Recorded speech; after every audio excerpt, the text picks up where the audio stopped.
Mpangaji mpya ana vituko, wewe ni mpangaji. Ona sasa anavyofanya. Huyo mpangaji mpya ana vituko, wewe ni mpangaji. No. Kipi tena, mbona unachukua muda mrefu hivi?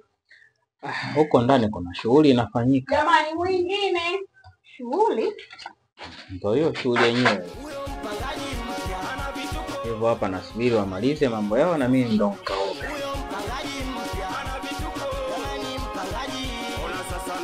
Huyu naye nani? Ndio kama unavyoona.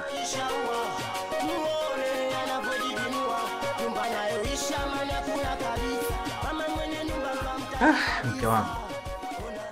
Yaani hapo ngoma anayokenge hapo, kivumbi kipo mtoni huko. Hivi utaratibu umeanza lini jamani? Hiki si nicho tunakitumia watu wote lakini. Mbona hamna ustaarabu? Ila hayo yote umeyataka wewe mke wangu. Lakini wewe ndo fadhausi hapa. Unazubaje hivyo? Unashindwa kuingia ukaoga jamani. Mke wangu. Kuna mwanamke huko ndani. Niingie hivyo hivyo. Huyo mpangaji mpya ana vituko, wewe ni mpangaji. Ona sasa anavyofanya. Jamani mwingine. Unaenda? Kwani wewe unahitaji huduma jamani? Wewe dada wewe. Wewe koma wewe. Huyu ni mume wa mtu. Koma. Tena fanya lako upisho huko mume wangu aoge. Alafu wewe dada siku hizi nakuona mdomo sana. Unakuwa unafuatilia mambo yangu. Mimi hapa nimelipa kodi. Tena sio kodi, sio ya miezi, mwaka mzima. Kwa hiyo niache nifanye mambo yangu. Baba mwenye nyumba.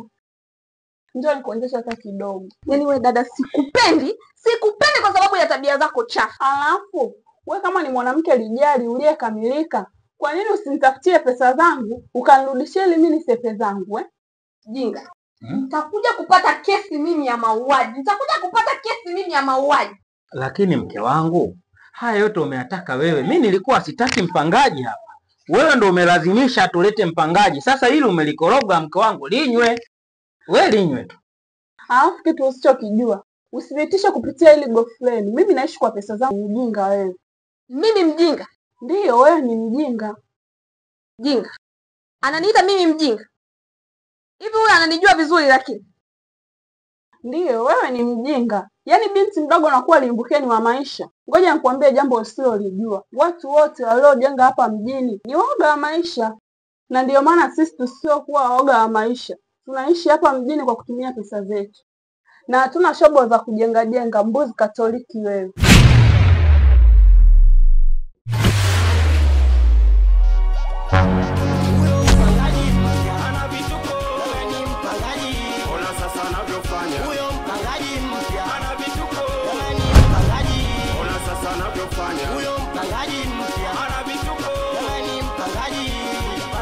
Ndio hivyo ndugu yangu, mimi pesa ya kukuazima sina. Ninayo pesa ya kukupa ili iwe yako tu moja kwa moja.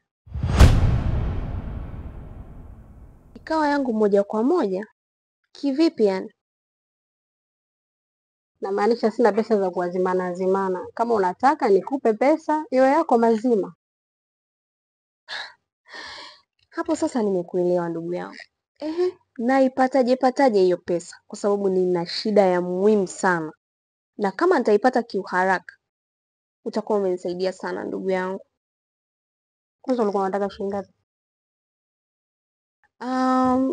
Nilikuwa na shida kama na 360,000. Oh. Kumbe unahitaji pesa ndogo hivyo. Hata ungehitaji milioni ungeipata. Ila tu kupitia mtaji ulionao wewe mwenyewe. Mbona mimi sina mtaji wowote? Una maana gani?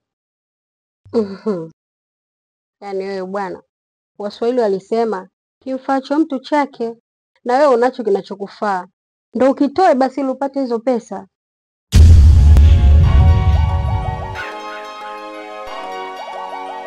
Kuna mwanaume mmoja hivi ana uwezo kukupatia hizo pesa unazozihitaji, tena hata na zaidi.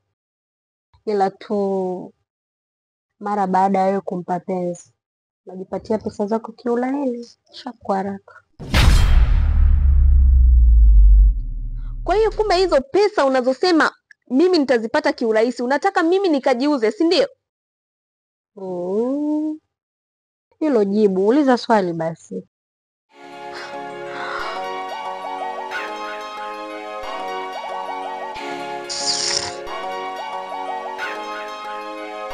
So hizi pesa zinapatikanaga kwa urahisi hivi. Utajijua mwenyewe.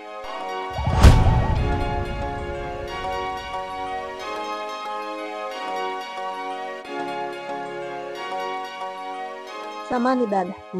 Hivi unaitwa kuwa napafahamu sehemu ambayo wanakopesha pesa kwa haraka? Ina shida ya muhimu sana. Hapana, kwa watu binafsi mimi sijui.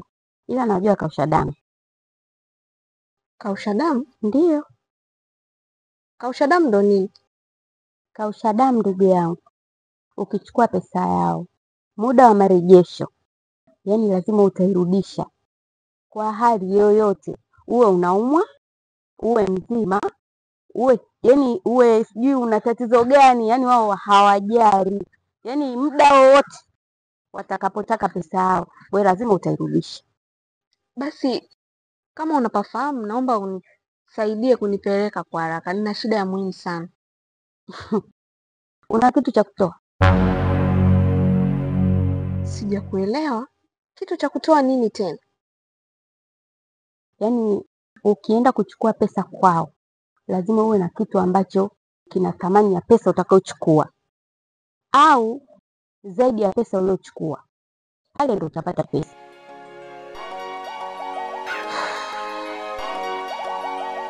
Sawa, nimekuelewa. Ila nini? Kwa hili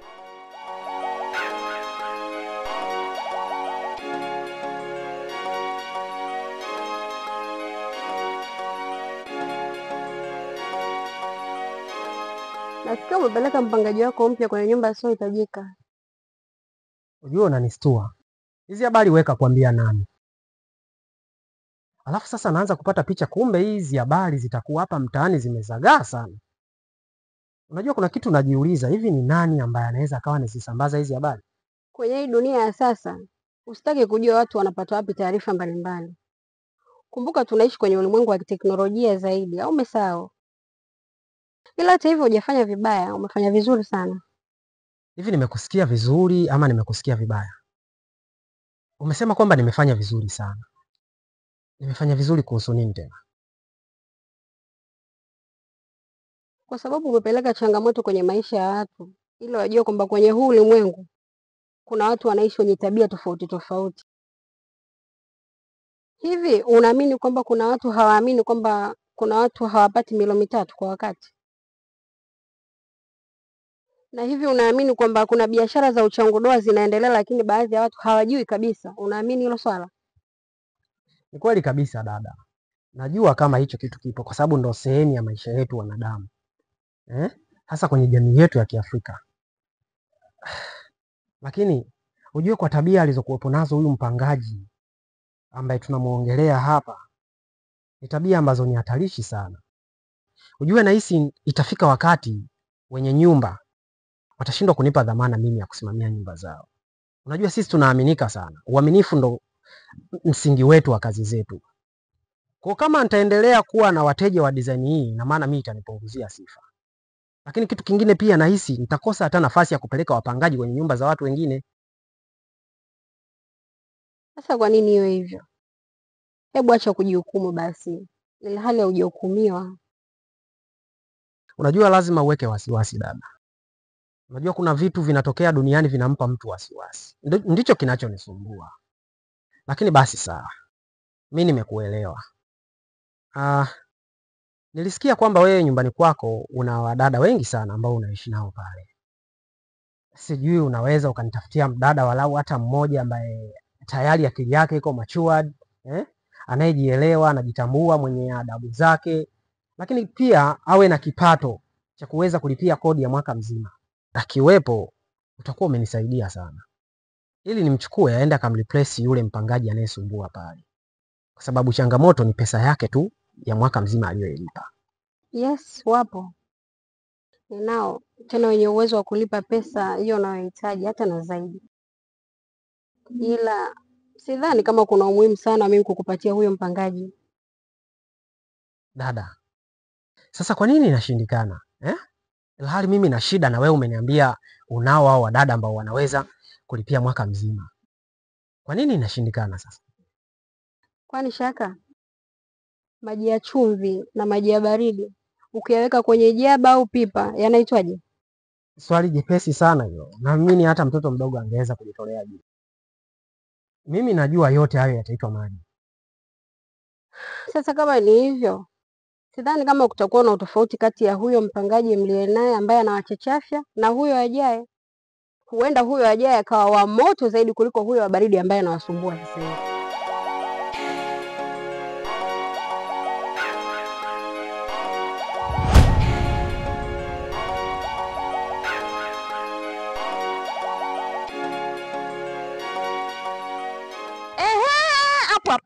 Hapo Shaka. Hivi Shaka, ni kitu gani kile umeniletea? Hem, subiri kidogo dada. Sasa kwa nini unakuja unaongea? Yaani tulivyokutana hapa si kwamba tuna ugomvi? Yaani hata salamu hamna. Shaka, hapo. Uone hata kama nimeongozana na mke wangu hapa. Wewe unajua tunaenda wapi mimi na mke wangu? Wakati mwingine basi tuwe hata tunaheshimiana. Isitoshe kwamba mimi ni dalali ukanichukulia poa hivyo tu. Yaani umekuja kana kwamba umekuja kushika ugoni. Akikuheshimu huyu mwanamke wako inatosha. Ayamini kuheshimu mimi mkeo. Labda tu nikwambie. Yaani tunapoelekea sikufichi kabisa Shaka. Yaani naenda kuiona dunia hii ni chungu kabisa kwangu. Unajua wanadamu watu tunatengeneza mazingira ya baadaye kuja kumtupia lawama Mwenyezi Mungu. Sasa ghafla wewe unasema kwamba dunia unakwenda kuiona chungu. Huu chungu wa hii dunia unatokana na nini upande wako? Hivi wewe ni wakuniletea mimi mpangaji mwenye tabia za ovyo kama yule? Mpangaji malaya, mdangaji, ana tabia mbovu, anavusha wanaume kila kukicha ndani kwangu. Na unajua kabisa mimi ninaishi pale na mume wangu. Kwenye hili kuna mambo haya mawili yanaenda kutokea. Mimi kufungwa na kuongezewa idadi ya miaka au kunyongwa kabisa. Mke wangu, samahani kidogo. Unajua ninavyokuambiaga kwamba kwenye kazi zetu kuna changamoto nyingi ya aina ya wateja tunaokutana nao. Sasa moja kati ya tabia za wateja ambao watu tunakutana nazo ndo kama hizi hapa. Kwa hiyo samahani sana. Najua inawezekana haya mazungumzo yakakukela, ila naomba unisamee mke wangu. Usijali mume wangu. Mimi mbona nakuelewa. Yaani usiwe na hofu kuhusu hilo. Kweli Basi sawa, asante. Sasa hem tuongee vizuri. Ni kipi hasa ambacho kinafanya wewe ufike hatua hii? Yaani changamoto ni nini mpaka wewe ufike hatua ya kuzungumza maneno yenye ukali kiasi hichi? Imefikia wakati mpaka mimi na mume wangu hatuogi kwa wakati. Choo changu anakigeuza gesti. Shaka, hivi ule ni uchafu wa namna gani? Si uchafu ambao umepitiliza kabisa. Wewe mpumbavu unaona cheka kitu gani? Unaona? Mke wako alivyo hana na adabu. Ninachekesha. Sikiliza dada. Naomba kuwa na adabu tunapozungumza sisi. Na ukijua mimi ndo bosi wa huyu mwanaume wako. Na mimi ndo ninasababisha wewe upate ugai. Kwa hiyo kuwa na adabu. Sasa basi samani kidogo, naona kama umetaka kumuingiza mke wangu kwenye ugomvi ambao umuhusu. Samani. Hem tuongee mimi na mimi si ndo dalali wako. Mimi si ndo ambaye natafuta wateja kwenye nyumba yako. Hem tumalizane mimi na wewe, mke wangu hata yamhusu. Naomba tu usimkolomee. Iko hivi. Utakuwa una wivu na mume wako wewe na itakuwa unamuonea wivu huyu binti ukiamini kwamba atatembea na mume wako. Hizo ni fikra potofu ambazo wewe unazo. Naamini hizo ndo ambazo zinaleta huu mgogoro na hizi kelele.